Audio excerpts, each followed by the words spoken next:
এরা ইলেকশন দিব আজ তৃতীয়া, কাল তৃতীয়া, পরশু মঙ্গলবার। ইলেকশন না দেওয়ার লাগে, ইলেকশন আনবো। ফজলুর রহমান যদি জীবিত থাকে, বাপ দেখিয়া ইলেকশনটা বাংলাদেশে দিয়ে দেওয়ার লাগে। বাপ দেখিয়া দেওয়া লাগবো, বাপ দেখিয়া। আমি বললাম আমাকে গুলি করে মারবো, আমার আল্লাহ আল্লাহ ইচ্ছা করলে আমাকে রক্ষা করতে পারে, পারে না? পারে কিনা বলে? 500 গুলি আমার মুখে লাগবে না, আমার আল্লাহ। কিন্তু আমি সত্য কথা বলবো, ইলেকশন যদি হয় আমি সব ছেড়ে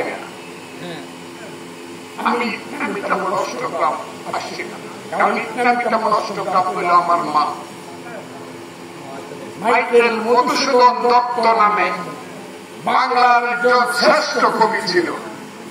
সে একটা 30 লক্ষ লোক এই দেশে জীবন দিয়েছিল, 2 লক্ষ মা ইজ্জত দিয়েছিল। এইখানকার বিশেষ করে হিন্দু সমাজে সমস্ত মানুষ ওই 100 কিলোমিটার করে ওইলাম ক্যাম্প, বাগান ক্যাম্প, বছরে ক্যাম্পে হাজারে হাজারে লাখে লাখে গিয়েছিল। কত মানুষ মারা গিয়েছিল, তার কোন সীমা ছিল না। সেই যে মুক্তিযুদ্ধ, সেই মুক্তিযুদ্ধের উপর প্রতিষ্ঠিত হয়েছে আমার স্বাধীন বাংলাদেশ। এখন কি রাজাকারদের হাতে আমি স্বাধীন বাংলাদেশের নেতৃত্ব ছেড়ে দেব? কথাটা আপনার বুঝেন না আপনারা? আমি ভোট চাই না, আমি ভোট চাই না। যারা রাজাকারের হাতে নেতৃত্ব ছাড়তে চায় আমি তাদের ভোট চাই না। কথাটা খুব ক্লিয়ার। আমি ভোট চাই তাদের যারা মুক্তিযুদ্ধকে স্বীকার করে, যারা মুক্তিযুদ্ধের বাংলাদেশকে মানে, যারা এই দেশে মাথা উঁচু করে দাঁড়াতে চায়।